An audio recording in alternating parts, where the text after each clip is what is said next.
பயிற்சி கொடுத்தது பார்ப்பனர், பயிற்சி எடுத்துக்கொண்டவர்கள் பார்ப்பனர்கள், இந்த அசம்பாவிதத்தை செய்தவர்கள் பார்ப்பனர்கள்.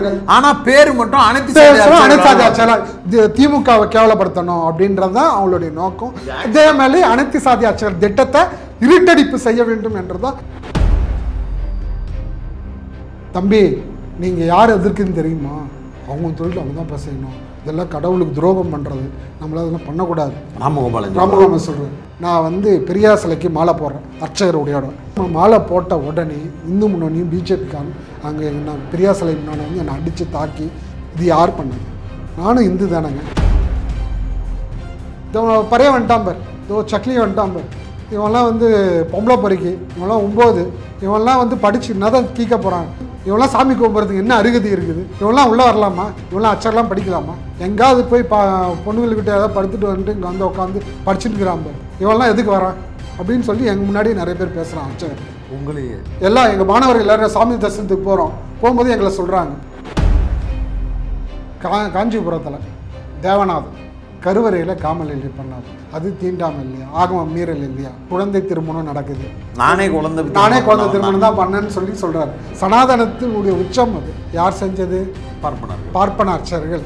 இதுக்கு இந்து முன்னணியோ பிஜேபியோ ஆர்எஸ்எஸ்ஓ விஸ்வ இந்து பரிஷத்தோ இந்து மக்கள் கட்சியோ ஏதாவது குரல் கொடுத்துருக்காங்க? நம்மளுடைய வயலூர் கோயில் அர்ச்சகர் போற வழியில காரை விட்டு யாரும் அடிச்சிருக்கிறாங்க. அவர் பிழைப்பாரான்றதே தெரியல, அந்த அளவுக்கு இருந்தார். அதே போல பார்த்தோன்னா அந்த கோயிலில் இவர் ஜெயபால், அவருக்கு அடுத்த 6 மாசத்துல ஆக்சிடென்ட் ஆகும். காலு கை ஃப்ராக்சர் ஆகிடும். எப்படி 2 பேருக்கு அடுத்தடுத்து ஆக்சிடென்ட் ஆகும்? இங்கே இருக்க இந்து முன்னணி பிஜேபி ஆர்எஸ் இவங்க தூண்டுதலாக பண்ணியிருப்பாங்கல்ல. நம்மளாம் இந்துக்கள் சொல்கிறான், ஆனால் பார்ப்பனர் ஒரு இந்து, பார்ப்பன அல்லாத ஒரு இந்து அப்படின்றதான் பார்க்குறானே தவிர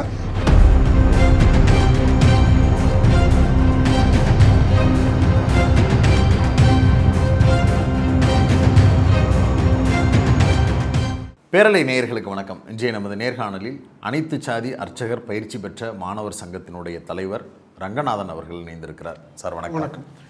ஸ்ரீவில்லிபுத்தூர் கோவிலில் நடந்த ஒரு செயல், அதுதான் மிகப்பெரிய அளவிற்கு வைரலாக மாறிச்சு, பேசுபொருளாக மாறிச்சு, கண்டனங்கள் பல்வேறு தரப்புலேருந்து வந்தது. நீங்களும் அதை கண்டித்து அறிக்கை விட்டுருந்தீங்க. ஒரு அர்ச்சகராகவே நீங்கள் அதை கண்டிக்கவும் செஞ்சுருந்தீங்க. அந்த சம்பவம் என்ன? வெளியிலேருந்து பார்க்கும்போது மது போதையில் 4 பூசாரிகள் ஆடிக்கிட்டு இருக்கிறாங்க. அங்கே கோயிலுக்கு வழிபாட்டுக்கு வரக்கூடிய பெண்களை ஒரு சின்ன ஓட்ட வழியாக பார்க்கும்போது அவங்கள அங்கே வர வச்சு ஒரு கைப்பிடி அளவுக்கான உபூதி எடுத்து முகத்தில் அடிக்கிறது, அதை வீடியோவாக ரெக்கார்ட் பண்ணி லந்தா சிரிக்கிறது, ஆபாசமாக டிவிக்கு முன்னாடி அருவருப்பான நடனங்களை ஆடுறது அப்படிங்கிற அந்த விஷுவல் மட்டும்தான் பார்க்க முடிந்தது. என்ன நடந்தது ஆக்சுவலாக? அது எங்கே? ஸ்ரீவில்லிபுத்தூர் பெரிய மாரியம்மன் திருக்கோயில்களில் இந்த 6 அர்ச்சகர்கள் கேவலமாக ஒரு அர்ச்சகர் அப்படின்ற அந்த தகுதி கூட இல்லாமல் ஒரு ஒழுக்கம், ஒரு பக்தி, கடவுளுக்கு அடுத்து நம்ம தான் கடவுள், அடுத்த கடவுள், நம்மளை பார்த்து தான் மக்கள் சாமி தரிசனத்துக்கோ கடவுளை வேண்டதுக்கோ நம்மளை வராங்க. அந்த ஒழுக்கம், அந்த படிப்பு, அந்த அறிவு, அந்த ஆன்மீக சிந்தனை, ஆன்மீக அறிவு, தமிழ் மரபு, தமிழ் கலாச்சாரம் எதுவுமே இல்லாமல் ஒரு கேவலமான ஒரு இதுவை செஞ்சுருக்குறாங்க. இது ஆபாசத்தோட கேவலமாக இவங்களெல்லாம் என்ன செய்கிறதுன்னு தெரியல.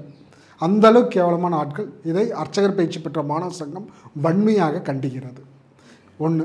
2வது, இந்த விஷயத்தை பொறுத்த வரைக்கும் எப்படி நடந்து நான் விசாரித்தேன். ஊரில் எங்களுக்கு தெரிஞ்ச ஆட்கள் மூலமாகவும் அதிகாரிகள் மூலமாகவும் அது அந்த கோயிலில் பூக்கூட திருவிழா நடத்துவாங்க வருஷம். அதில் ஒரு 20,000 பேர் 30,000 பேர் வருவாங்க அந்த விழாவுக்கு. அதே போல் விளக்கு பூஜை நடத்துவாங்க, அதில் ஒரு 2,000 பேர் 3,000 பேர் நடத்துவாங்க. டெய்லி கூட்டங்கள் அதிகமாக இருக்கும். அந்த கோயிலுடைய வரலாறு இந்து சமய அறநிலையத்துறை கட்டுப்பாட்டில் இருக்குது. ஆனால் அந்த கோயிலில் ஏற்கனவே பார்ப்பன அர்ச்சகர்கள் தான் வேலை செஞ்சாங்க. அவருக்கு வயது ரிட்டையர் ஆகி போயிட்டார். அடுத்த ஒரு அர்ச்சகர் வந்தார், சுந்தர்னு ஒருத்தர். அவர் அந்த கோயிலில் வேலை செய்கிறார். அவருக்கு கீழே தான் இந்த கோமதி விநாயகம் அப்படின்ற உதவி அர்ச்சகராகவும், மற்றபடி இந்த பூக்கொடை விழா நடக்குது இல்லைங்களா, அதுக்கு உதவியாக விநாயகத்தினுடைய அந்த கோமதி விநாயகம்ன்ற அர்ச்சகருடைய கூட படித்த மாணவர்கள் கூட அந்த விழாவுக்கு வருவாங்க. இது வருஷம் வருவாங்கன்னு சொல்கிறாங்க. இப்போ நடந்த பிரச்சனை என்ன அப்படின்னா, சுந்தர்ன்ற அர்ச்சகர் ஒரு 2 வாரம் 3 வாரத்துக்கு முன்னாடி கோயில் உள்ள உட்காந்து தண்ணி அடிச்சிருக்கிறார். அந்த தண்ணி அடித்த வீடியோ வெளியில் வந்து இந்து சமய அறநிலையத்துறை செயல் அலுவலருக்கு தெரிஞ்ச உடனே அவர் உடனடியாக சஸ்பெண்ட் பண்ணிட்டாங்க. அந்த சுந்தர்ன்றவர் அர்ச்சகர் வந்து பிராமின் நினைக்கிறேன், எனக்கு தெரிஞ்சு பிராமின் தான் சொல்கிறாங்க. அவர் வந்து சஸ்பெண்ட் ஆகிட்டாருன்னு சொன்னாங்க. அதுக்கு கீழே இருக்கிற அர்ச்சகர் தான் கோமதி விநாயகம். அவர் வந்து பிள்ளைமாறு. அவர் கூட இருந்தவங்க எல்லாருமே பிராமின்ஸ். அந்த 3 பேரில் 2 பேர் வந்து பிராமின். வெளியில் மீதி பேர் 3 பேர் இதில் உட்காந்து இருக்காங்க. அவங்க 3 பேரும் பிராமின் அப்படின்னு இந்து சமய அறநிலையத்துறை செயல் அலுவலர் எனக்கு சொன்ன தகவல். ஓகே. ஒன்று. ரெண்டாவது, இந்த அர்ச்சகர்கள் இந்த மாதிரி வந்து அவர் வந்து சஸ்பெண்ட் ஆகிட்டார். அதன் பிறகு கோமதி விநாயகர் பொறுப்பெடுத்துக்கிறார். அவர் வந்து தற்காலிக அர்ச்சகராக இருக்கிறார், பர்மனண்ட் அர்ச்சகர் கிடையாது. அர்ச்சகர் போகிற வரைக்கும் இவர் இருக்கணும் அப்படின்றதுனால இந்து சமய அறநிலையத்துறை தற்காலிக அர்ச்சகராக வச்சுருக்கிறாங்க. இவர் என்ன பண்ணார், இப்போ இல்லை, எப்போவுமே வந்து நான் சொல்கிறேன், ஒரு இளைஞர், ஒரு சாதாரண நீங்களோ நாளோ யாராக இருந்தாலும் சரி, ஒரு இளைஞர்கள் வந்து என்ஜாய் பண்ண நினைப்பாங்க. அந்த போல் என்ஜாய் பண்ணியிருக்கிறாங்க. தண்ணி போட்டுட்டு நல்லா டிவி முன்னாடி பாட்டு போட்டு நல்லா ஆடி இருக்கிறாங்க, குத்தாட்டம் போட்டிருக்கிறாங்க. அவங்க வீட்டில் கோயிலேருந்து 4 வீடு தள்ளி தான் அந்த அவர் வீடு, கோமதி விநாயகர் வீடு. வீட்டில் போட்டு நல்லா குத்தாட்டம் போட்டுருக்காங்க. எல்லாம் என்ன சொல்கிறாங்கன்னா 8 வருஷத்துக்கு முன்னாடி எடுத்த வீடியோ, 10 வருஷத்துக்கு முன்னாடி எடுத்த வீடியோ அப்படின்லாம் சொல்கிறாங்க. அப்படிலாம் கிடையாது. 1 மாதத்துக்கு முன்னாடி எடுத்த வீடியோன்ற எனக்கு அதிகாரப்பூர்வமாக மாணவர்கள், அங்கே இருக்கிற ஊர் மக்கள் சொன்ன தகவல் அடிப்படையில் 1 மாதத்துக்கு முன்னாடி எடுத்துருக்குறாங்க. ஏன்னா அந்த கோயிலுக்கு வெளியில் கம்புலாம் கட்டியிருப்பாங்க. அது திருவிழா நம்ம மட்டும்தான் கட்டுவாங்க, மீதி டைம் எடுத்துருவாங்க.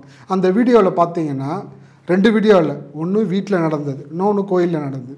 2மே வந்து இப்போ எடுத்த வீடியோ தான். ஒரு மாதத்துக்கு முன்னாடி எடுத்த வீடியோ தான், 1 மாதத்துக்குள்ளே தான், அது கூட இல்லை. அதில் வந்து என்ன நடக்குது அப்படின்னா, கோமதி விநாயகர் எல்லாரையும் கூப்பிட்றாரு. கூப்பிட்டு பசங்க வாங்கடா அப்படின்ட்டு போய் உட்காந்து தண்ணி அடிக்கிறாங்க. தண்ணி அடிச்சுட்டு இந்த மாதிரி வந்து குத்தாட்டம் போட்டு டான்ஸ் ஆடுறாங்க. அதில் வந்து ஆபாசம், உடலில் எந்த துணி இல்லாமல் கீழேருந்து மேலே வரைக்கும் எல்லாம் ஓப்பனாக தெரியுது. ஆபாசமாக நடந்துக்கிட்டாங்க.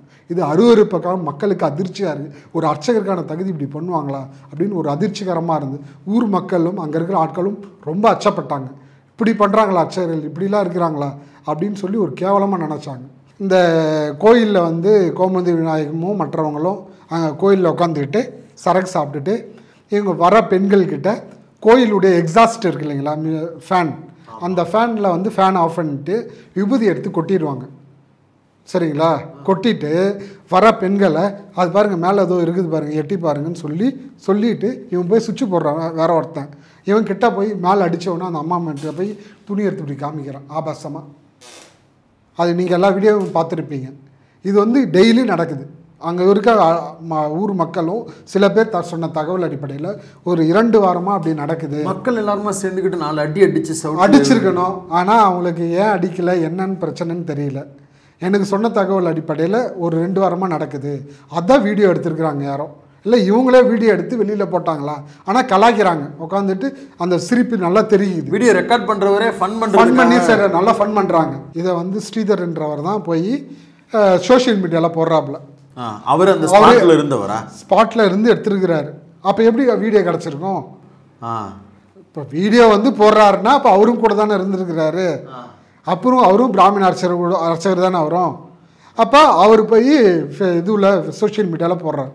போட்டவொடனே அது பெரிய ப்ராப்ளம் ஆச்சு. அப்புறம் எல்லாம் உங்களுக்கு தெரியும், எல்லாம் மீடியாவில் வந்துச்சு, வாதமாச்சு, எல்லோரும் திட்டினோம், கண்டித்தோம். அது வந்து போலீஸ் வந்து வழக்கு பதிவு செஞ்சுருக்குறாரு. ஒரு பக்கம் வீடியோ இப்படி வைரலாகி நீங்கள் சொல்கிற அந்த விஷயங்களை என்கொயரி போய்கிட்டு இருக்கப்போ ஆர்கனைசர் இதழ், RSS நடத்தக்கூடிய இதழில் ஒரு செய்தி வருது. திமுக ஆட்சியில் அனைத்து சாதியினரும் அர்ச்சகராகலாம் என்கிற திட்டத்தின் கீழ் வந்த இந்த நபர்கள் இந்த கோவிலில் இந்த அசிங்கத்தை செஞ்சுருக்கிறாங்க அப்படின்னு டிக்ளேர் பண்ணுறாங்க. சமூக ஊடகங்களில் இருக்கக்கூடிய வலதுசாரி, பாஜக, இந்து முன்னணி ஆதரவு ஆட்கள் எல்லோரும் எல்லா ஜாதிக்காரனையும் கோவிலுக்குள்ளே விட்டுட்டா இப்படித்தான் நடக்கும் அப்படின்னு எழுத ஆரம்பிச்சிருக்கிறாங்க. சோசியல் மீடியாவில் அவங்க தரப்பில் இதை வைரலும் பண்ணிக்கிட்டு இருக்கிறாங்க. ஆக்சுவலாக அந்த மாணவர்கள் எங்கே படித்தவங்க, அவங்களுக்கும் உங்கள் சங்கத்துக்கும் ஏதாவது சம்மந்தம்? அதாவது அந்த கணேசன், வினோத், சபரிநாதன் இவங்க எல்லாருமே பிராமணாச்சாரியர்கள். இது இன்னைக்கு சொன்ன இந்து சமய அறநிலையத்துறையுடைய செயல் அலுவலர் எனக்கு சொன்ன தகவல். மொத்தம் 6 பேர் அங்கே வந்து இருந்தாங்க. வீடியோ எடுக்கும்போது மொத்தம் அவங்க வீட்டில் இருந்து 6 பேர். அதில் வழக்கானவங்க 4 பேர்.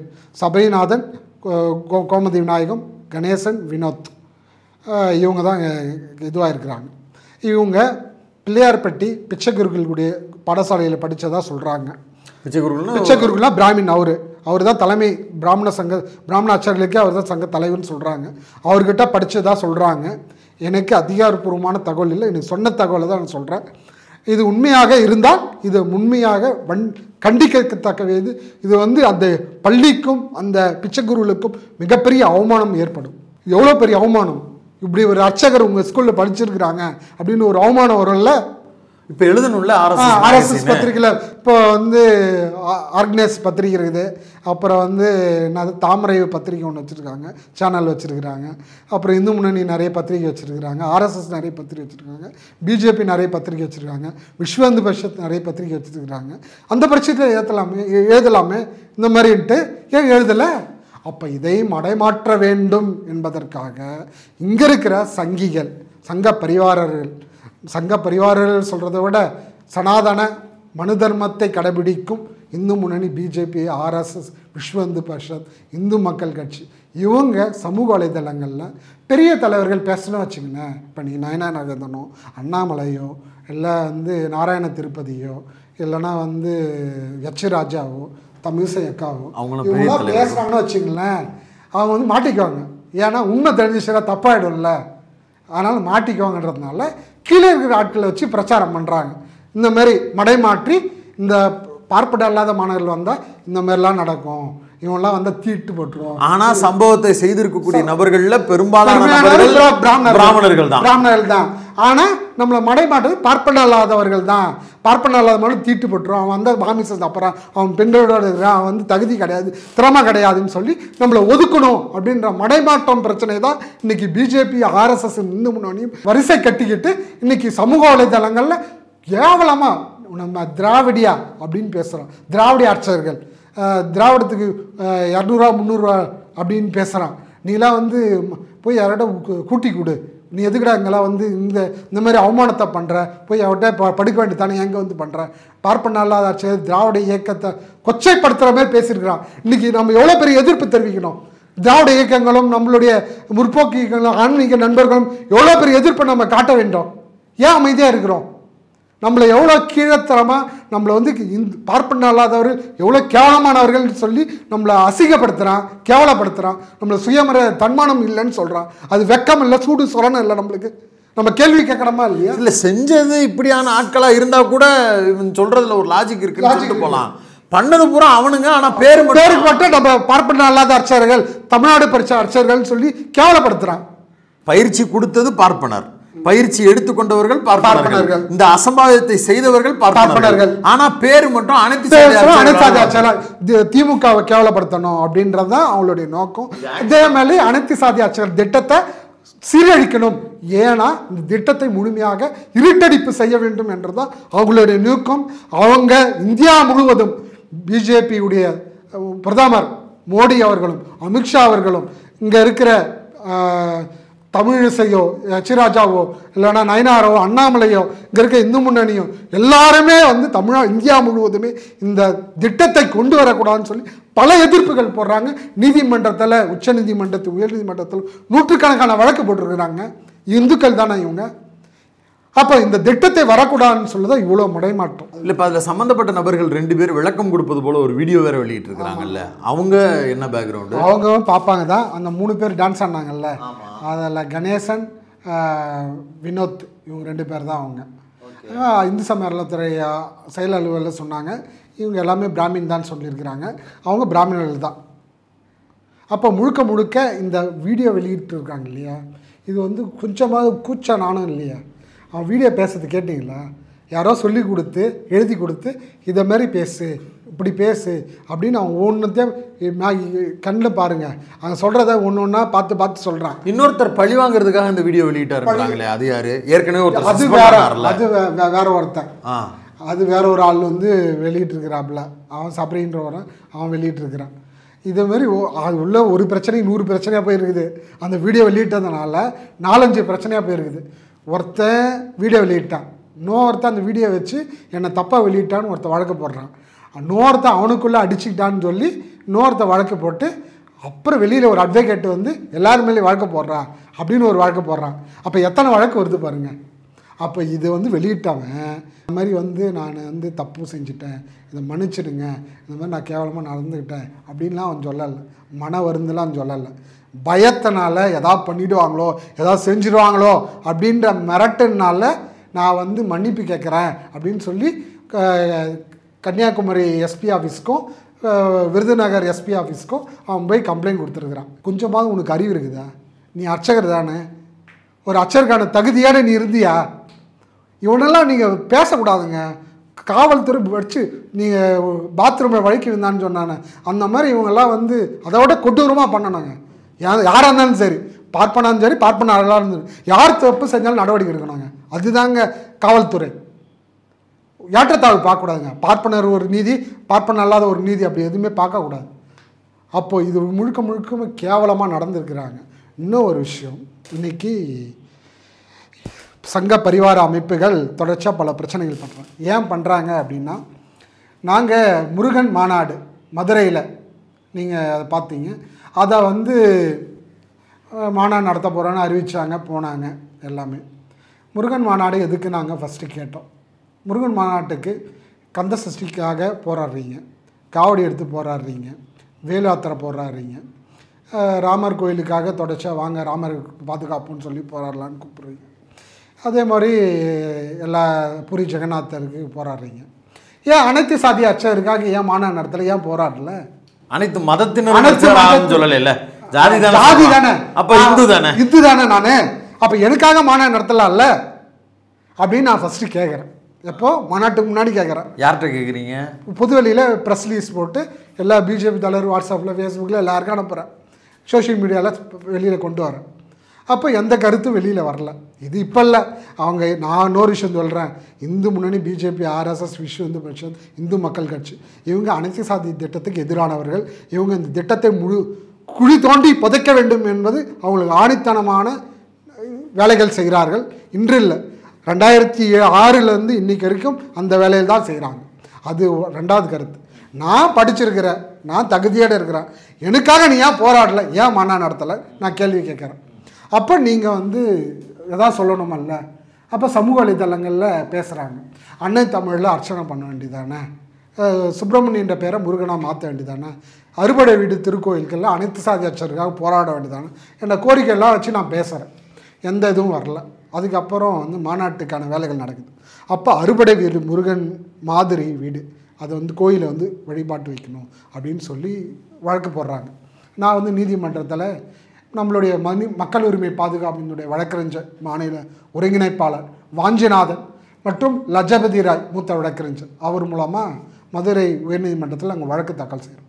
என்ன அப்படின்னா, ஆகம முறைப்படி ஒரு கோயில் ஒரு பொது இடத்துல வைக்கிறோம் அப்படின்னா அது வந்து முறையாக அனுமதி பெறணும். ஒன்று வந்து இப்போ திருச்செந்தூர் கோயில் எடுத்துக்கலாம். திருச்செந்தூர் கோயில் இந்த இடத்துல வைக்கணும், நம்ம இங்கே பேசுகிறோன்னு வச்சுக்கோங்க, இந்த இடத்துல திருச்செந்தூர் கோயிலுடைய சிலையை வைக்கணும், கோபுரத்தை வைக்கணும், எல்லாம் வைக்கணும் அப்படின்னா அரசுடைய இந்து சமய அறநிலைத்துறையுடைய அறங்காவலர் குழுவுடைய அனுமதி நம்ம பெற்றிருக்கணும். ஒன்று, மாநகராட்சியுடைய அனுமதி பெற்றிருக்கணும். மூணாவது, காவல்துறை அனுமதி பெற்றிருக்கணும். இந்த 3 அனுமதி இருக்கணும். ஒன்று. ரெண்டாவது, இந்த இடத்துல சிலையை வைக்கிறோம், ஒரு இடத்துல கோபுரம் வைக்கிறோம் அப்படின்னா பாலாயம் பண்ணணும், கும்பாபிஷேகம் பண்ணணும், குடமுழுக்கு பண்ணணும். குடமுழுக்கு பண்ணி அதுக்கு உயிர் பூச்சி அந்த கடவுளுக்கு உயிர் சக்தியை கொண்டு வந்து அதன் பிறகு தான் அதை வந்து பூஜைகள் நடத்தி அதை வந்து வழிபாடு வந்து நம்ம நடத்த முடியும். நான் வந்து ஆன்மீக நம்பிக்கையோடு இருக்கிறேன், நான் பக்தியோடு இருக்கிறேன். என்னுடைய நம்பிக்கையோடு ஏன் அது வந்து இது தவறானது, இது பண்ணக்கூடாது, இந்த முறை பண்ணாங்கன்னா பண்ணட்டும், இது வந்து தவறானது அப்படின்னு நான் சொல்கிறேன். இரண்டாவது, இது வந்து அரசியல் மாநாடாக கொண்டு போகிறாங்க, இது கொண்டு போகக்கூடாதுன்னு சொல்லி 2 வாதங்களை நம்மளுடைய வழக்கறிஞர் வாதம் வைக்கிறார். அப்போ அவங்க என்ன சொல்கிறாங்க, நீதிபதிகள் வந்து இது வந்து நகை கடையில் புடவை கடையிலலாம் சிலைகள்லாம் இருக்குது இல்லை, அதே போல் தான் இதுக்கு எதுவும் தேவையில்லை, அதெல்லாம் ஒன்றும் தேவையில்லை. இப்போ ஆகமம் வந்து இந்த முறையெல்லாம் கிடையாதுன்னு சொல்கிறீங்கல்ல, அப்போ ஏன் அனைத்து சாதி அர்ச்சகர் மாணவர்கள் திருவண்ணாமலை கோயிலையோ மதுரை மீனாட்சி அம்மன் கோயிலையோ அறுபடை முருகன் திருக்கோயிலையோ ஏன் ஆகமம் பிரச்சனை இல்லைன்னு நீங்கள் சொல்கிறீங்களா, ஏன் எங்களை அப்பாயின்மெண்ட் பண்ண வேண்டியதானே? இதே நீதிமன்றம் தானே சொல்லிச்சு பார்ப்பனர்கள் மரபடிப்பில் தானே இருக்குன்னு சொல்கிறீங்க, ஏன் இப்போ மட்டும் ஆகமம் மீறிட்டீங்க? உங்களுக்கு தானா மீறிவிக்கீங்க. பார்ப்பன அல்லாத மாணவர்கள்னா எல்லா திட்டங்களும் எல்லா வழிமுறைகளையும் கண்காணித்து நீங்கள் வந்து ரிஜெக்ட் பண்ணுவீங்க, ரத்து பண்ணுவீங்க அப்படின்னு. அது ஒன்று. ரெண்டாவது, நம்ம வந்து ஒரு வாதம் வச்சோம். என்னென்னா, அரசியல் மாநாடாக நடத்துகிறாங்க, முழுக்க முழுக்க ஆன்மீக மாநாடு இல்லை, இதை ரத்து பண்ணணும். அப்போது நீதிபதி புகழேந்தன் ஒரு சரியான ஒரு தீர்ப்பு கொடுத்துருக்காரு. இது முருகன் மாநாடாக நடத்தணும், முழுக்க முழுக்க ஆன்மீக மாநாடாக.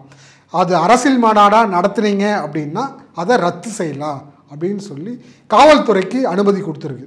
அதே போல் பொதுமக்களுக்கு ஒரு வேண்டுகோள் வச்சுருக்கார் நீதிபதி. இந்த மாதிரி யாராவது நான் பேசுனாங்க அப்படின்னா உடனடியாக நீதிமன்றத்துக்கு வாங்க, அந்த மாநாட்டை நான் ரத்து பண்ணுறேன் அப்படின்னு சொல்லி உத்தரவு போட்டிருக்கார். இந்த உத்தரவை அனைத்து சாதி அர்ச்சகர் பயிற்சி பெற்ற மாணவர் சங்கத்தினுடைய தலைவராக நாங்கள் சங்கத்தின் சார்பில் நாங்கள் இந்த ஆர்டரை வாங்கியிருக்கிறோம். இந்த ஆர்டர் இந்து முன்னணிக்கும், பிஜேபிக்கும், விஸ்வ இந்து பரிஷத்துக்கும், இந்து மக்கள் கட்சிக்கும், பாஜகவுக்கும் பெரிய எதிர்ப்பு. எங்களை எப்படியாவது வந்து அவங்கள எல்லாம் ஒழிச்சு கட்டின எதாவது பண்ணணும் அப்படின்றதுனால தான் இந்த பிரச்சனையை வந்து மடை மாற்றுறாங்க. பார்ப்பனர் அல்லாத அர்ச்சகர் மாணவர்களை இந்த மாதிரி இப்படி பண்ணுறாங்க, இந்த மாதிரி அசிங்கப்படுத்துகிறாங்க, இந்த மாதிரி அவமானப்படுத்தி கலாச்சார சீர்கேடு பண்ணுறாங்க அப்படின்னு சொல்லி நம்மளை வந்து திராவிட அர்ச்சகர்கள் இப்படி கேவலமாக நடந்துட்டு இருக்கிறாங்க அப்படின்னு சொல்லி அம்பலப்படுத்துகிறாங்க. இங்கே இருக்கிற கீழே இருக்கிற இந்து முன்னணி, ஆர்எஸ்எஸ், பிஜேபி. இதில் ஒரு விஷயம் என்னென்னா, நான் ஒரு 3 குரூப் மட்டும் சொல்கிறேன். ஒன்று வந்து திருவண்ணாமலையில் ஒரு வழக்கறிஞர், பார் கவுன்சிலுடைய வழக்கறிஞர் குரூப். அந்த குரூப்பில் இந்து முன்னணி ஒரு அட்வொகேட், அவர் வந்து இந்த போஸ்ட்டை போட்டு, இந்த மாதிரி டான்ஸ் ஆடின வீடியோவை போட்டு, இந்த மாணவர்கள் வந்து திராவிட நியமித்த பார்ப்பன அல்லாத அனைத்து சாதி அர்ச்சகர்கள், இவர்கள் கூத்தா பாருங்கள், இவங்கெல்லாம் வந்து அர்ச்சகராகி இன்றைக்கி நாட்டுக்கு எவ்வளோ பெரிய அவமானத்தை வாங்கி கொடுத்துட்டாங்க, நம்மளுடைய ஆன்மீகத்துடைய கேவலமாக இப்படி நடத்திட்டாங்க, நம்மளுக்கு போச்சு, நம்ம பக்தி போச்சு, நம்மளுடைய ஆன்மீகம் போச்சு அப்படின்னு கதறாங்க அப்படின்னு போட்டு வீடியோ போட்டு டைப் பண்ணி போட்டாங்க. உடனே அங்கே இருந்த அட்வொகேட்ஸ் எல்லாரும் எனக்கு பேசினாங்க, ஒரு 5-6 அட்வொகேட் பேசி, சார் இந்த மாதிரி வந்து இப்படி ஆயிடுச்சுங்க சாமி, இது என்ன விஷயம் உண்மையா அப்படின்னு கேட்டாங்க. இல்லைங்க, அதெல்லாம் தப்பு, அவங்க ஏதோ தேவையில்லாமல் பிரச்சாரம் பண்ணுறாங்க, போய் பிரச்சாரம், நம்ம முருகன் மாநாட்டுக்கு வழக்கு போட்டோம், அதே மாதிரி நிறைய விஷயங்களை அவங்களை எதிர்க்கிறோம், நீதிமன்றத்தில் நம்மளுக்கு ஆப்போசிட்டாக வழக்கு போடுறாங்க, அதனால் அப்படி பண்ணுறாங்க, கூப்பிட்டு வாரினாங்க, உடனே டெலீட் பண்ணிட்டான். ஆனால் சமூக வலைதளங்களில் எல்லாம் எழுதியிருக்கிறான். இதே போல் தான் ஆர்கனைஸ்டு பத்திரிக்கை, அதே மாதிரி டாக்டர் குரூப்பில் ஒருத்தன் போட்டிருக்கிறான். இதேமாரி அங்கே வந்து டாக்டர் ஒருத்தர் பேசுகிறார் இந்த மாதிரி. அப்புறம் ஒரு சோஷியல் மீடியாவிலேருந்து ஒருத்தர் பேசினார். கட்சி தலைவர்கள் நிறைய பேர் பேசுனாங்க. எனக்கு மட்டுமே நேற்று வந்து எனக்கு ஒரு 50 காலுக்கு மேலே வந்துடுச்சு. இந்த மாதிரி அவதூறு பண்ணுறாங்க, நிறைய எல்லா துறைகளிலும் வந்து எனக்கு பல ஃபோன் வந்துச்சு. நம்மலாம் இந்துக்கள்னு சொல்கிறான், ஆனால் பார்ப்பனர் ஒரு இந்து, பார்ப்பன அல்லாத ஒரு இந்து அப்படின்றதான் பார்க்குறானே தவிர, இந்த இந்துக்கள், பார்ப்பன அல்லாத இந்துக்கள் எப்படிலாம் அசிங்கப்படுத்துகிறாங்க, எப்படிலாம் கேவலமாக இருக்கிறாங்க, இந்த திராவிட இயக்கங்கள் வந்து கோயிலை வந்து கொள்ளையடிக்கிறாங்க, இந்து ரதத்துறை இருக்கக்கூடாது, இந்து ரதத்துறை இருந்தால் இப்படி தான் இருக்கும், இப்படி தான் நடக்கும் அப்படின்ட்டு ஒரு பிம்பத்தையும் ஒரு தேவையில்லாத திட்டமிட்டு போய் பிரச்சாரம் நடத்துறாங்க. அப்போ ஆர்கனைசர் பத்திரிக்கை இப்போ வெளிப்படையா சொல்லிடுச்சு, இந்து முன்னோடிய அதிகாரப்பூர்வமான தகவல் வெளியிட்டாங்க, இவங்க பொய் பிரச்சாரத்தை பண்ணுறாங்க அப்படின்றது வெளிப்படையாக தெரிஞ்சிருச்சு. இப்போது உண்மையாக இந்து முன்னணி, பிஜேபியும் ஆர்எஸ்எஸும் இதை உண்மையாக இந்த விஷயத்தை மடை மாற்றிருக்கிறார்கள். இது பார்ப்பன அல்லாதவர்கள் கிடையாது, பார்ப்பன அர்ச்சகர்கள் தான் செஞ்சுருக்கிறாங்க. இதை நாம் அனைவரும் ஒன்றிணைந்து அம்பலப்படுத்த வேண்டிய கட்டாயத்தில் இருக்கிறோம். இங்கே இருக்கிற அரசியல் தலைவர்களும் இந்து சமய அறநிலைத்துறையை வந்து உடனடியாக மறுப்பு செய்தி வெளியிட வேண்டும். தமிழ்நாடு முதலமைச்சர் அவர்கள் ஒரு கண்டன செய்தியை வெளியிட வேண்டும். இதற்கு யாரெல்லாம் இந்த விஷயத்தை சொன்னாங்களோ, இந்த பரப்புகிறாங்களோ, அவர்கள் மேல் சட்ட ரீதியாக காவல்துறை நடவடிக்கை எடுக்க வேண்டும் என்பதுதான் எங்களுடைய நோக்கம். காஞ்சிபுரத்தில் தேவநாதன் கருவறையில் காமலீலை பண்ணாமல், அது நான் இப்போ ஆகமெல்லாம் சொன்னேன் இல்லைங்களா, இதை வச்சுக்கோங்க. கருவறையில் காஞ்சிபுரம் தேவநாதன் கருவறையில் பண்ணார். ஏன் கருவறையில் உள்ள போய் பண்ணியிருக்கிறார்? அது தீண்டாமல் இல்லையா, ஆகமம் மீறல் இல்லையா? அப்போது இது ஒன்று. ரெண்டாவது, காஞ்சிபுரத்தில் அவர் பார்ப்பன அர்ச்சகர் தேவநாதன். அதே போல் காஞ்சிபுரத்தில் சங்கர மடத்தில் சங்கரராமனை வெட்டி கொண்டாங்க கருவறைக்கு வெளியில். அது வந்து இங்கே இருக்கிற முன்னாள் முதலமைச்சர் ஜெயலலிதா அவர்கள் தான் அரெஸ்ட் பண்ணி இது பண்ணாங்க. சங்கராச்சாரியார் போட்டாங்க. நான் பண்ணது தப்பு இல்லைன்னு அவர் பேசின டேப் எல்லாம் ரிலீஸ் ஆச்சு. அவர் பார்ப்பனர் தான். அதே போல் பார்த்தீங்கன்னா குழந்தை திருமணம் நடக்குது. அதே போல் பார்த்தீங்கன்னா வந்து குழந்தை திருமணம் நிறைய நடக்குது. ஆளுநரே வந்து அதுக்கு ஒத்து போனார். அப்போ இருக்கிற ஆளுநர் ரவியே வந்து ஒத்து போய் தான் அதுக்கு வந்து சப்போர்ட் பண்ணி வேற பேசுகிறாரு. நானே குழந்தை திருமணம் தான் பண்ணேன்னு சொல்கிறாரு. அப்போ எவ்வளோ பெரிய இது சனாதனத்தினுடைய உச்சம் அது. அதுக்கப்புறம் வந்து சிதம்பரம் நடராஜ கோயில் எடுத்தாங்க. அந்த கோயிலில் தீட்சதர்கள் கோயிலுடைய நகைகளை திருடி இருக்கிறாங்க. கோயிலில் மாமிசம் சாப்பிட்ருக்காங்க. கோயிலில் உள்ளே வந்து கிரிக்கெட் விளையாடி இருக்கிறாங்க. வீடியோலாம் இருக்குது. பல லட்சம் ஏக்கரை ஆக்கிரமிப்பு பண்ணியிருக்காங்க. நாங்கள் தான் நடராஜ தீட்சகர் அப்படின்னு சொல்லி கோர்ட்லேயே வாதாடி நாங்கள் கோயிலை கொள்ளையடிச்சிட்டாங்க அவங்க கண்ட்ரோலில். இந்த மாதிரி நிறைய வந்து சிதம்பரம் நடராஜ கோயில். அதே மாதிரி சிதம்பரம் நடராஜ கோயில் திருச்சிற்றம்பலம் மேடையில் ஒரு தாழ்த்தப்பட்ட பெண், அந்த பெண் வந்து சாமி தரிசனத்துக்காக வராங்க. அவங்கள உள்ளே போய் சாமி தரிசனம் தேவாரம் திருவாசகம் பாடக்கூடாதுன்னு சொல்லி அந்த அம்மா கீழே தள்ளி அடித்து கீழே தள்ளியிருக்கிறாங்க தீட்சதர்கள். அதே போல் பார்த்திங்கன்னா ஆறுமுகசாமி சிதம்பரம் திருச்சிற்றம்பலையில் தமிழ் முறைப்படி தேவாரம் திருவாசகம் பல போராட்டங்கள் நடத்துனாங்க. ஆனால் அவரையும் அடித்து வெளியே துரத்துனாங்க. இதெல்லாமே யார் செஞ்சது? பார்ப்பன அர்ச்சகர்கள். இதுக்கு இந்து முன்னணியோ பிஜேபியோ ஆர்எஸ்எஸ்ஸோ விஸ்வ இந்து பரிஷத்தோ இந்து மக்கள் கட்சியோ ஏதாவது குரல் கொடுத்துருக்குதா? இப்போ ஒன்று எடுத்துங்க. காஞ்சிபுரம் தேவநாதன் கருவறையில் பண்ணாப்புல இதுக்கு அர்ஜுன் சம்பத்து இந்த பார்ப்பன அர்ச்சகர்கள் சங்கம் இந்த பார்ப்பன சமூகத்திலிருந்து நாங்கள் வெளியேற்றணும் அப்படின்னு ஏதாவது ஒரு வார்த்தை இன்றைக்கி வரையும் பேசியிருக்காங்களா? இன்றைக்கி நடமாடி தானே இருக்கிறாரு, பார்ப்பன சமூகத்தில் தானே இருக்கிறாரு.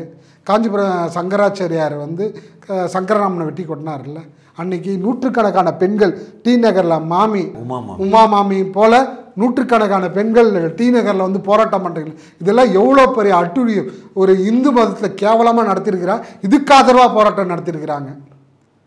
அப்போது இங்கே சிதம்பரம் நடராஜ கோயில் இவ்வளோ பிரச்சனைகள், தேவாரம் திருவாசகம் பாடுறதுக்கு இன்றைக்கி அனுமதி இல்லை.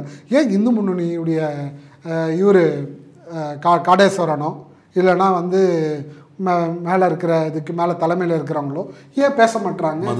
மதுவந்தி ஏன் பேசலை? மாமி டி நகர் மாமி உமா மாமி ஏன் பேசலை? கஸ்தூரி ஏன் பேசலை? மற்றவங்க இது போல் ஆட்கள் இருக்கிறாங்கல்ல, ஏன் பேச மாட்டுறாங்க? எச் ராஜா சொல்கிறாரு அல்லோலியா பாபுன்றாரு. அதே போல் வந்து இந்து சமய அறநிலையத்துறை வெளியேற்றணும் அதை இது பேசுகிறாரு. இன்றைக்கி இத்தனை பிரச்சனையாக ஆகிருக்குது. நான் சொன்ன அந்த இதுவில் ஏன் எச் ராஜா பேச மாட்டுறாரு? ஏன் வாய் திருதி எல்லாத்துக்கும் பேசுகிறாருல, கோர்ட் ஆகுது டேஸ் ஆகுதுன்னு சொல்கிறாரு, அப்புறம் எல்லாத்துக்கும் வாய் பேசுகிறாரு. ஏன் இந்த விஷயத்த பேச மாட்டுறாரு? அதுக்கப்புறம் வந்து இங்கே இருக்கிற முருகன் அவர் இந்து மதத்தில் இருக்கிறார், ஒரு இந்து அமைப்பு. அவர் இவ்வளோ பிரச்சனை நடக்குது, இந்துக்களுக்கு இவ்வளோ பாதிக்கப்பட்டிருக்கிறாங்க. ஏன் இந்துக்கள், நம்ம இந்துக்கள் சாதாரண இந்துக்கள், பார்ப்பனர்கள் கிடையாது, பார்ப்பன இல்லாத இந்துக்களுக்கு இவ்வளோ அடிமைத்தனமாக நம்மளை வந்து கீழே ஒரு சாதி ஏற்றத்தாழ்வில் நம்மளை நடத்துகிறாங்க அதுன்றதை கூட அவருக்கு புரியாதா? அப்போ நம்மளாம் வந்து இந்து இல்லையா? நீங்கள் இந்து அமைப்பில் தானே இருக்கீங்க. பாரத் மாதா கேங்கன்றீங்க, வந்தே மாதரம்னு சொல்கிறீங்க, அதே போல் வந்து எல்லாத்தையும் சொல்கிறீங்க, ஜெய் ஸ்ரீராம்னு சொல்கிறீங்க. தமிழ் கடவுளில் தமிழ் முருகன் தமிழ் நிறைய கோயில்கள் இருக்குது. நம்ம கோயில் நம்மளுடைய பண்பாடு தமிழ்நாட்டுடைய கலாச்சார கோயில். ஏன் அதை பற்றி முருகன் பேசவே மாட்டுறாரு? இன்னொன்று தமிழிசை அக்கா வந்து டாக்டர் படிச்சிருக்கிறாங்க, 2 மாநிலத்தில் ஆளுநராக இருந்தாங்க. அவங்க வந்து நல்லா படிச்சிருக்கிறாங்க, நல்ல திறமையான ஆள். அவங்களும் இந்துக்கள் தான், நம்மளை போல் அவங்களும் ஒரு அக்கா தான். நான் சொல்கிறேன், அது வந்து ஒரு இந்துன்னு அடிப்படையில் நம்ம எல்லோரும் ஒரே குடும்பம். ஆனால் அக்கா வந்து சிதம்பரம் கோயிலுக்கு போகிறாங்க. போன உடனே அங்கே போய் சிதம்பரம் மேடையில் போய் உட்காடுறாங்க. உட்காந்தோன்னே அவள் வந்து என்ன சொல்கிறா, தீட்சிதர் அம்மா இங்கே உட்காரக்கூடாதுங்க, இது வந்து நாங்கள் மட்டும்தான் உட்காரணும், நீங்களே உட்காரக்கூடாது, எது கீழே போங்கன்னு. இவ்வளோ பெரிய அதிகாரம் இருக்குது. 2 மாநிலத்து ஆளுநர், பிஜேபியுடைய மாநில தலைவராக இருந்தாங்க. அதே போல் வந்து டாக்டராக இருக்கிறாங்க, நல்ல அறிவு உள்ளவங்க. அவங்க அப்பா வந்து கம்யூனிஸ்ட் காங்கிரஸில் ஒரு முக்கியமான பொறுப்பில் இருக்கிறாங்க. ஒரு தமிழ்நாட்டில் ஒரு முக்கியமான பொறுப்பில் இருக்கிற ஒரு பெண்ணுக்கு, ஒரு அக்காவுக்கு இப்படி நடக்குதே, ஒரு அவமானம் நடக்குது அப்படின்றத கூட அவங்களுக்கு தெரியலையா? ஏன் இந்து மதத்தில் பிஜேபியில் இருக்கிறேன் அப்படின்றது ஏன் அவங்க கூட பேச மாட்டுறாங்க? அந்த இடத்துல உட்கார்றது அதால் வரக்கூடிய பிரச்சனைன்னு தெரிஞ்சு தான் தமிழிசை போயிருக்கிறாங்க. அப்போ அவங்களுக்கு விருப்பம் இருந்திருக்கு போய் உட்காரணும்னு. விருப்பப்பட்டு போனவங்களை எந்திரிச்சு போன்னு அனுப்புறாங்கன்னா அது எவ்வளவு கொடூரம். அதுதான் சொல்றாங்க, எவ்வளோ விருப்பப்பட்டு அவங்க உட்காந்து இத்தனைக்கும் கடவுள் நம்பிக்கை உள்ளவங்க, சனாதனத்தை போட்டுறேன்னு பேசுறவங்க, RSS பிஜேபிக்காக வரிஞ்சு கட்டிக்கிட்டு தமிழ்நாட்டில் வந்து நிக்கிறவங்க, தாமரை மலர்ந்தே தீர்வுன்னு சொல்றவங்க, அவங்க வந்து அந்த இடத்துக்கு விருப்பப்பட்டு போய் உட்கார்ந்தவங்கள எந்திரிச்சு போன்னு சொல்றாங்க. அப்ப எவ்வளவு மனம் பாதிக்கப்பட்டிருப்பாங்க அவங்க. ஆனா வெளியில சொல்ல முடியல. ஏன்னா அங்க வந்து நாங்க பிஜேபி இந்துத்துவாவுடைய பார்ப்பனர்களுடைய ஆதிக்கத்தினால அவங்க பேச முடியல. இப்ப புரிஞ்சுச்சா? இதனாலதான் நாங்க போராடுறோம். புரியுதுங்களா? தமிழிசையவே படுத்துறாங்கன்னா அப்ப நாங்கெல்லாம் எப்படி? கோயில்ல வந்து எல்லா சாதியினரும் சாமியை போய் தொடணும், எல்லா சாமி தரிசனம் செய்யணும் அப்படின்னு எல்லாருக்கும் ஆசை இருக்கு. அப்போது 1971 தொடர்ச்சியாக பல போராட்டங்கள் நடக்குது. கோயிலில் கோபுர தரிசனம் ஒரு சாதிக்கு, குடிமரம் ஒரு சாதிக்கு, அர்த்தமண்டபம் ஒரு சாதிக்கு, மகாமண்டபம் ஒரு சாதி, அப்படி ஒரு சாதி ஏற்றத்தாழ்வு வருது. அந்த சாதி ஏற்றத்தாழ்வை போக்கி பல தலைவர்கள், பெரியார், அண்ணா, அம்பேத்கர், கலைஞர் போன்ற எல்லா மூத்த தலைவர்களும் போராடி தான் இன்றைக்கி கருவறைக்கு முன்னாடி வரைக்கும் எல்லா சாதியினரும் போய் சாமி தரிசனம் பண்ணுறோம். நான் வந்து அனைத்து சாதியினரும் அர்ச்சகராக அந்த திட்டத்தின் மூலமாக பெரியாருடைய நெஞ்சில் தைத்தமிழ் அனைத்து சாதியினரும் அர்ச்சகரம் அதை நிறைவேற்றணும் விதமாக முத்தமிழ் கலைஞர் அவர்கள் 2006 ஒரு சட்டம் கொண்டு வராரு. 118 ஜிஓ கொண்டு வராரு. அதன் மூலமாக தமிழ்நாட்டில் 6 பாடசாலைகள் உருவாக்குறாங்க. அதில் வந்து சைவ முறைப்படி 4, வைணவ முறைப்படி 2. சைவ முறைப்படி திருவண்ணாமலை, திருச்செந்தூர், பழனி, மதுரை, வைணவ முறைப்படி ஸ்ரீரங்கம், திருவல்லிக்கேணி. மொத்தம் 207 மாணவர்கள் பயிற்சி பள்ளியில் படித்தாங்க. அதில் நாங்கள் பயிற்சி பள்ளியில் படிக்கும்போது எங்களுக்கு சொல்லிக் கொடுக்குற வாத்தியார்கள் வேணும். அப்போ வெளியில் இது பண்ணுறாங்க. அப்போ என்னென்னா பார்ப்பனர் அர்ச்சகர்கள் யாரும் இந்த பள்ளியில் சொல்லிக் கொடுக்காது சொல்லி பிராமண சங்கத்தில் முடிவு பண்ணியிருக்கிறாங்க. யாருமே வந்து இங்கே சொல்லிக் கொடுக்கக்கூடாது, நீங்கள் வந்து இந்த மாணவர்கள் யாருமே பார்ப்பனர் அர்ச்சகர்கள் வந்தீங்கன்னா எங்களுடைய சமூகத்திலேருந்து உங்களை நீக்கிறோம் அப்படின்னு சொல்லி தீர்மானம் பண்ணியிருக்காங்க. தமிழ்நாடு பிராமண சங்கம், தென்னிந்திய கோயில் பிராமண சங்கம், ஆதி சிவாச்சல சங்கம், இது போன்ற சங்கங்களை முடிவு பண்ணியிருக்கிறாங்க. அப்போது இந்த சங்கங்கள் முடிவு பண்ணோடனே நாங்கள் என்ன பண்ணோம், எங்களுக்கு தெரிஞ்ச ஒரு ஆசிரியர் பெங்களூரில் இருக்கிறார். அவர் சொந்த ஒரு ராசிபுரம், பெங்களூரில் வேலை செஞ்சார், ராமகிருஷ்ண ஜிவான்னு சொல்லி அவரை வந்து நாங்கள் கூப்பிட்டு வந்து அவரை வந்து நடத்தி 1 வாரம் திருவண்ணாமலை அருணாச்சலேஸ்வரர் திருக்கோயில் அவரை பார்ப்பன அர்ச்சகர்கள் அவரை ஆளை வச்சு அடித்தாங்க. அது நீதிமன்றத்தில் வழக்காச்சு, எல்லா நியூஸ்லேயும் வந்திருக்குது. அதெல்லாம் மறைமுகமாக இந்து முன்னணியின் தொடர்பு இருக்குதுன்னு சொல்லியிருக்கிறாங்க. அப்போது எங்கள் படிக்கும்போது எங்கள் வாத்தியார்களை இது பண்ணுறது இன்னொரு விஷயம். நாங்கள் டெய்லியும் வந்து சாமி தரிசனத்துக்கு கோயில் உள்ள போவோம். திருவண்ணாமலை கோயில் போகும்போது எங்கள் கோயிலில் அங்கே இருக்கிற அர்ச்சகர்கள், இதோ பறைய வந்துட்டாம்பர், இதோ சக்லி வந்துட்டாம்பர், இவன்லாம் வந்து பொம்பளை பொறிக்கு, இவன்லாம் 9, இவன்லாம் வந்து படித்து என்ன தான் கீக்க போகிறான், இவன்லாம் வந்து கேவலமாக இவன் தின்பம் என்ன ஜென்மம், இவன்லாம் சாமி கும்பிட்றதுக்கு என்ன அருகதி இருக்குது, இவன்லாம் உள்ளே வரலாமா, இவன்லாம் அச்சரெலாம் படிக்கலாமா, எங்காவது போய் பொண்ணுங்கள்கிட்ட ஏதாவது படுத்துட்டு வந்துட்டு இங்கே வந்து உட்காந்து படிச்சுட்டு இருக்கிறான் பாரு, இவெல்லாம் எதுக்கு வரான் அப்படின்னு சொல்லி எங்கள் முன்னாடி நிறைய பேர் பேசுகிறான். அர்ச்சகர் உங்களையே எல்லாம் எங்கள் மாணவர்கள் எல்லோரும் சாமி தரிசனத்துக்கு போகும்போது எங்களை சொல்கிறாங்க. அப்போ எவ்வளோ அவமானமாக இருக்குது நாங்கள் போய் சாமி கும்பிட்றது. அப்போ உடனடியாக திருவண்ணாமலை கோயிலுடைய அன்றைய டிசி வாசுநாதன்றவரும், ஜெயராமன் ஜேசி ஜாயின்ட் கமிஷனர் அவர்களும், ஆணையர் பிச்சாண்டி அவர்களிடம் இந்த விஷயத்தை உடனே சொன்னோம். இந்த அனைத்து சாதி அர்ச்சகர்களாம் திட்டம் வந்து முதலமைச்சர் கலைஞர் அவர்கள் நேரடி கட்டுப்பாட்டில் இருந்தது 2007-2008. அப்பொழுது உடனடியாக தகவல் போச்சு, முதலமைச்சருக்கு போச்சு. முதலமைச்சர் கூப்பிட்டு உடனடியாக ஒரு ஆர்டர் போட்டார். என்னன்னா, பார்ப்பனர் அல்லாத மாணவரும் அந்த அனைத்து சாதி அர்ச்சகர் மாணவர்கள் கருவறையில் சாமி தரிசனத்துக்கு போகும்போது 10 நிமிடத்தில் எந்த இடையூறும் இருக்கக்கூடாது அப்படின்னு சொல்லி உத்தரவு போட்டார். இதுதான் வந்து சாதியுடைய தீண்டாமைக்கு ஒரு முற்றுப்புள்ளிக்கு முதற்படி வச்சிருக்கிறாரு நமது கலைஞர். இது வந்து வரலாற்றில் ஒரு இது மாதிரி ஒரு தலைவர் பண்ணுவாரா? இப்போ நான் எவ்வளோ அம்மாப்பட்டிருப்போம் படிக்கும்போது, இதெல்லாம் எவ்வளோ இப்படிலாம் கஷ்டப்பட்டு படிச்சுட்டு வந்திருக்கோம். ஆனால் இங்கே இருக்கிறவங்க யாராவது ஏங்க இப்படி பேசுகிறாங்க, அங்கே வரவங்க எல்லாருமே பிஜேபி இந்து முன்னணி சார்ந்தவங்க தான், ஏன் எதாவது பேசலாம்ல, ஏன் பேச மாட்டுறாங்க? புரியுது. அப்போது இவங்கெல்லாம் யார் அப்படின்றது ஒன்று. இன்னும் ஒரே ஒன்று சொல்லிடுறோம். நாங்கள் 2007-2008 முடிச்சிட்டோம். அதாவது முறைப்படி ஒரு ஆகம கோயில்களில் எப்படி கொடிமரத்தில் கொடியேற்றணும், சாமி வீதி வழியாக பண்ணணும், ஒரு கடவுளுக்கு எப்படி தீபார்த்தனை பண்ணணும், அர்ச்சனை பண்ணணும் என்ற முறையாக படித்து தீட்சை பெற்று பார்ப்பனர் அல்லாத மாணவர்கள் மரபு, அதாவது பார்ப்பன அல்லாமல் தகுதி பெற்று தீட்சை பெற்று ஒரு ஆகம கோயில்களில் எப்படி பூஜை பண்ணணுன்ற தகுதியோடு நாங்கள் இருக்கிறோம். பாப்பா மட்டும்தான் பூஜை பண்ணணும் அப்படின்லாம் கிடையாது. அந்த அந்த சாதியில் பிறந்து தான் பண்ணணும் இல்லை, எல்லா சாதியினரும் பண்ணலான்றதுக்கான தகுதி நாங்கள் வளர்த்துட்டோம். ஆனால் எங்களுக்கு உள்ளே போகல. ஏன்னா அங்கே தான் சாதிய தடையாக இருக்குது. அந்த சாதிக்கு யார் பாதுகாப்பு அப்படின்னா இந்த இந்து முன்னணி, பிஜேபி, ஆர்எஸ்எஸ், விஸ்வ இந்து பரிஷத் அப்படின்றவங்களும். இன்னும் ஒரு விஷயம் சொல்லணும். நான் 2009 முடிச்சுட்டு வெளியில் வரேன். எனக்கு 2009 முடிச்சுட்டு திராவிட இயக்கங்கள், கம்யூனிஸ்ட் இயக்கங்கள், அம்பேத்கர் அமைப்பு, இந்து அமைப்பு எல்லாரையும் போய் சந்திக்கிறேன்.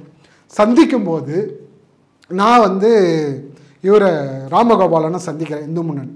அவர் ஆஃபீஸில் போய் சந்திக்கும்போது அவர் சொல்கிறாரு, தம்பி ஐயா வணக்கம் அப்படின்னு. சொல்லுப்பா என்னப்பா, இந்த மாதிரி அனைத்து சாதி ஆட்சியில் படிச்சிருக்கிறேங்க, வேலை கிடைக்கல, ஏதோ நீதிமன்றத்தில் கலைஞரை போய் பார்த்தோம். கலைஞர் என்ன சொன்னாருங்கன்னா, இந்த மாதிரி ஆகமத்தில் ஒரு தவறு இருக்குது, அது நாங்கள் நீதிமன்றத்தில் போராடி நாங்கள் என் உயிர் இருக்கிற வரைக்கும் நான் போராடி உங்களை நீதிமன்றம் வாங்கி கொடுப்பேன் அப்படின்ற உத்தரவாதம் கொடுத்தாருங்க. நாங்கள் அவரை பார்த்தோம். இந்து சமய அறநிலையத்துறை அமைச்சர் அப்பயே பெரிய கருப்பன், அவரையும் போய் பார்த்தோம். ஆனால் அவங்களாம் அப்படி சொல்கிறாங்க, எங்களுக்கு நீங்கள் தான் இந்துன்னு சொல்கிறீங்க, அமைப்பு வச்சுருக்கீங்க, எங்களுக்கு ஏதாவது செஞ்சு கொடுங்க. இந்த மாதிரி திருவண்ணாமலை கோயில், மதுரை மீனாட்சி அம்மன் கோயில், இந்த மாதிரி பார்த்தசாரதி திருக்கோயில், இந்த மாதிரி பெரிய கோயில்களில் எங்களுக்கு பணியானை வாங்கி கொடுங்க, அதுக்கு எதாவது செய்யுங்க, நீதிமன்றத்தில் எதாவது பண்ணுங்கள். எங்களுக்கு அப்போ தெரியாது யார் வழக்கு போட்டது, யார் ஆதரவாக இருக்கான்னு தெரியாது. அப்போல்லாம் சுத்தமாக எனக்கு யார் எந்த இதுவுமே எனக்கு தெரியாது. நாங்கள் போய் பேசுகிறோம். பேசும்போது அவர் சொல்கிறார், தம்பி நீங்கள் யார் எதிர்க்குன்னு தெரியுமா, அதெல்லாம் தப்புப்பா, அவங்க தொழில் அவங்க தான் செய்யணும், இதெல்லாம் கடவுளுக்கு துரோகம் பண்ணுறது, நம்மளால் அதெல்லாம் பண்ணக்கூடாது. ராமகோபாலன் சொல்கிறேன், இதெல்லாம் கடவுளுக்கு நம்ம பெரிய துரோகம், அதனால் அவங்க தொழில் செய்யணும். உங்களுக்கு கோயில் வேணுமா, என் கட்டுப்பாட்டில் நிறைய கோயில் இருக்குது, கிராமப்புற மாரியம்மன், காளியம்மன், காளியாத்தா, வீரபாண்டிய கோயில், இந்த மாதிரி நிறைய கோயில்கள் இருக்குது. அந்த மாதிரி கோயிலில் நான் உனக்கு அப்பாயின்மெண்ட் வாங்கி கொடுத்துட்றேன்ப்பா, நீ சொல்லு, நான் லிஸ்ட் ரெடி பண்ணுறேன், பண்ணிவிட்டு மறுநாளே நம்ம ஒரு விழாவை வச்சு பெருசாக நம்ம பண்ணிடலாம், ஒன்றும் பிரச்சனை இல்லை, யாருக்கு அந்த பிரச்சனை இல்லை, நம்ம தமிழ்நாடு முதலமைச்சரை கூட கூப்பிட்டுக்கலாம், ஒன்றும் பிரச்சனை இல்லை, நீ ஏன் அதெல்லாம் கவலைப்படுற அப்படின்னு. ஐயா அதெல்லாம் வேணாம், எனக்கு அரசுடைய பணியானை திருவண்ணாமலை கோயிலும், மதுரை மீனாட்சி அம்மன் கோயிலும், பார்த்தசாரதி திருக்கோயிலும், ஸ்ரீரங்கம் கோயில், இந்த கோயிலில் தான் எனக்கு வேணும். அதுக்கு தான் நான் இவ்வளோ தூரம் நான் உங்ககிட்ட கேட்குறேன். எனக்கு கவர்மெண்ட் ஆர்டர் வேணும், எனக்கு இந்த கோயிலில் தான் எனக்கு வேணும். அவர் சொல்கிறது ஊர் கிராமம் ஆகமம் அல்லாத கோயில்கள்ல நீங்க போங்க. ஆனால் அது கவர்மெண்ட் வேலையெல்லாம் கிடையாது, அது கவர்மெண்ட் வேலையெல்லாம் இருக்கு. கவர்மெண்ட் அதுனா எல்லா கோயிலும் எல்லாரும் பூஜை பண்றாங்கல்ல, பூசாரிகள் பண்றாங்க, எல்லாரும் மணிதானே இருக்கிறாங்க, அதுக்கு தடை கிடையாது. நீங்கள் எங்கே படித்தாலும் சரி, நீங்கள் பிரைவேட் அர்ச்சகர் பயிற்சியில் படித்தாலும் சரி, எங்கே படித்தாலும் நீங்கள் அங்கே போகலாம். ஆனால் நீங்கள் இந்த மாதிரி பெரிய கோயில், திருவண்ணாமலை கோயில், மதுரை மீனாட்சி அம்மன் கோயில், பார்த்த சாரிகள் உள்ளே வர முடியுமா? வர முடியாது. அவர் தான் சொல்கிறார், இந்து முன்னணி ராமகோபாலனுடைய கருத்து இதுதான். நான் இவ்வளோ தூரம் இன்னும் ஒரே ஒரு செப்டம்பர் 17 அதுதான் வரலாற்றில் பெரியாருடைய நெஞ்சில் தைத்தமிழ் அனைத்து சாதினும் அச்சராலான்ற திட்டம் நிறைவேறலை அப்படின்னு சொல்லி 2010 நான் பெரியார் சிலைக்கு மாலை போடுறேன் அர்ச்சகருடையோட. அப்போது தமிழ்நாடு ஃபுல்லாக எல்லா கோயில்கள்லையும், எல்லா மாவட்ட கோயில்களிலுமே உள்ளே போய் பிரச்சாரம் பண்ணுறோம். இந்த மாதிரி மாணவர்களுக்கு பணியானை தரலை, இந்த மாதிரி கருவறையில் மற்ற சாதியின சாமி சிலைப்பட்ட தீட்டு போட்டுருன்னு சொல்கிறாங்க, மதுரை ஆதி சிவாச்சாரிய சங்கம் வழக்கு போட்டிருக்காங்க, இதுக்கு எதிராக எங்களுக்கு பிரச்சாரம் பண்ணி வழக்கு நடத்தி எங்களுக்கு உடனே பணி நியமனம் வழங்கணும், இதுமாரி கருவறை தீண்டாமல் ஒழியணும் அப்படின்றத நான் பிரச்சாரம் பண்ணுறோம். பிரச்சாரம் மாலை போட்ட உடனே இந்து முன்னணியும் பிஜேபிக்காரும் அங்கே நான் பெரியார் சிலை முன்னாடி என்னை அடித்து தாக்கி பிரச்சனையாகி நான் அப்புறம் திருவண்ணாமலை மாவட்ட எஸ்பிக்கு கம்ப்ளைண்ட் கொடுத்து ஹைகோர்ட்டில் கேஸ் நடக்குது. இது யார் பண்ணது? நானும் இந்து தானேங்க, வேறு யாராவது சாதியா? நான் இவ்வளோ தூரம் நான் கஷ்டப்பட்டு தானே வரோம், கஷ்டப்பட்டு நாங்கள் கடவுள் நம்பிக்கை பக்தியோட ஆன்மீகத்தோடு தான் இவ்வளோ படித்த மாணவர்கள் இன்றைக்கி வந்திருக்கிறோம். கடவுள் தொட்டு பூஜை பண்ண மாட்டோம் அப்படின்ற ஏக்கத்தோடு தானே இத்தனை மாணவர்கள் வந்திருக்கிறோம். BA, MBA, BCom, computer science எல்லாமே பாதியில் விட்டு எதுக்கு இந்த படிக்கிறோம்? ஒரு ஆன்மீக தொண்டு செய்கிறது தான் நாங்கள் படிக்கிறோம். தமிழ்நாடு அரசு ஆகஸ்ட் 14 2021 முத்துவேல் கருணாநிதி ஸ்டாலின் அவர்கள் பார்ப்பன அல்லாதவர்களை தமிழ்நாட்டில் 28 மாணவர்களுக்கு பணியாணை வழங்கப்பட்டார். அதில் தமிழ்நாட்டில் எல்லா கோயில்கள்லையுமே அர்ச்சகர் அப்பாயின்மெண்ட் நடந்துச்சுங்க. அந்த அப்பாயின்மெண்ட்டில் வயலூர் முருகன் கோயில்லையும் அப்பாயின்மெண்ட் நடந்திருக்குது. அதில் 2 மாணவர்கள், பிரபு, ஜெயபால். இந்த மாணவர்கள் கருவறையில் உள்ளே போகவே இல்லை. அப்பாயின்மெண்ட்டாக இருந்து இன்னைக்கு டேட் வரைக்கும் அப்பாயின்மெண்ட் இருக்குது, எல்லாமே இருக்குது. இந்து அறநிலையத்துறை கொடுத்துட்டாங்க, எல்லாமே முடிச்சுட்டாங்க, உள்ளே போங்கன்னு சொல்கிறாங்க. ஆனால் உள்ளே விட மாட்டுறாங்க அங்கே இருக்கிற அர்ச்சகர்கள். இது ஒன்று. ரெண்டாவது, இந்த விஷயத்தில் அங்கே குடமுழுக்கு நடக்குது வயலூர் கோயிலில். வயலூர் விஷயம் பெரிய விஷயம், நான் அதெல்லாம் நிறைய பேசுவோம். அடுத்து நான் குடமுழுக்கு மட்டும் பேசுகிறேன். குடமுழுக்கில் பார்ப்பன இல்லாத மன்னர்களை ஒதுக்குறாங்க. இங்கே இருக்கிற ராஜா பட்டரும் பிச்சை குருக்களும் அவங்க சார்ந்தவர்கள் தான் குடமுழுக்கில் இருக்கிறாங்க. எங்கள் 2 மாணவர்களை 4 நாட்களாக நடக்குது, 4-5 நாளாக நடக்குது. அந்த யாகசாலைக்கு வெளியில் நிற்கிறாங்க. அப்போனா எவ்வளோ அவமானமாக இருக்கும். ஒரு கோயிலில், நான் வேலை செஞ்ச கோயிலில் நான் பூஜை பண்ணுறதுக்கு எனக்கு அனுமதி இல்லைன்னா எவ்வளோ அவமானப்பட்டிருப்பாங்க 2 மாணவர்கள். அந்த அவமானத்தில் அவங்களால பொறுக்க முடியல. உடனடியாக முதல்வருக்கு இந்த விஷயத்தை முத்துவேல் கருணாநிதி ஸ்டாலின் அவர்களுக்கு 2000 ஆண்டுகளாக இருந்த அந்த கருவறை தீண்டாமை இருள் ஒரு மைல்கலவு அகற்றினார். ஆனால் அந்த தீண்டாமை இருள் இன்னமும் இருக்குது அப்படின்றத அந்த மாணவர்கள் வெளிப்படுத்தினார்கள்.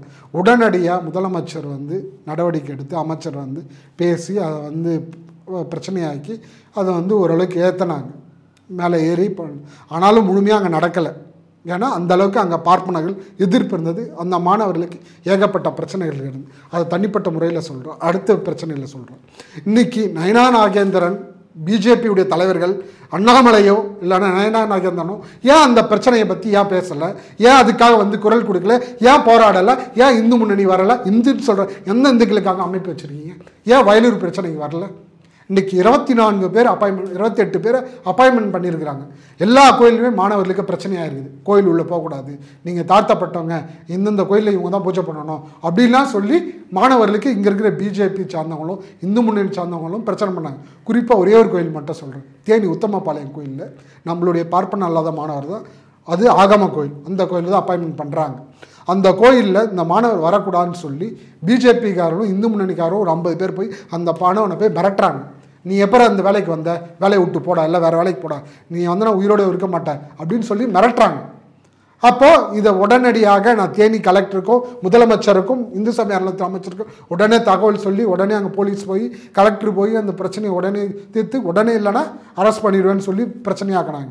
இங்கே போய் கொலை மிரட்டல் பண்ணியிருக்கிறாங்க. யார்? இந்து, நம்ம தான் இந்து, நாங்களாம் இந்து அப்படின்னு சொல்கிறவங்க இங்கே போய் பிரச்சனை பண்ணுறாங்க.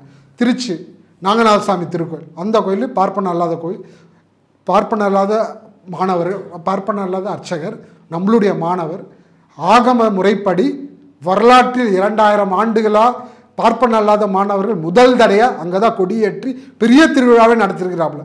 லட்சக்கணக்கான பக்தர்கள் வந்திருக்கிறாங்க. அந்த மாணவனை கூப்பிட்டு மிரட்டியிருக்கிறாங்க இந்து முன்னணியும் பார்ப்பனர்களும். நீ எப்போ அங்கே வேலைக்கு வரல, நீ இந்த பக்கம் போனால் உயிரோடு கொளுத்திருவாங்க, அடிச்சிரு, காலெல்லாம் உடச்சிருன்னு சொல்லி கையை ஃப்ராக்சர் ஆகிருக்கு அந்த பையனுக்கு. அதுக்கப்புறம் நம்மளுடைய வயலூர் கோயில் அர்ச்சகர் பிரபு ஜெயபால், பிரபுன்றவர் அங்கே திருச்சியிலேருந்து வயலூர் போனோம். அங்கே ஒரு 6 கிலோமீட்டர் 7 கிலோமீட்டர் போகிற வழியில் காரை விட்டு யாரும் அடிச்சிருக்கிறாங்க.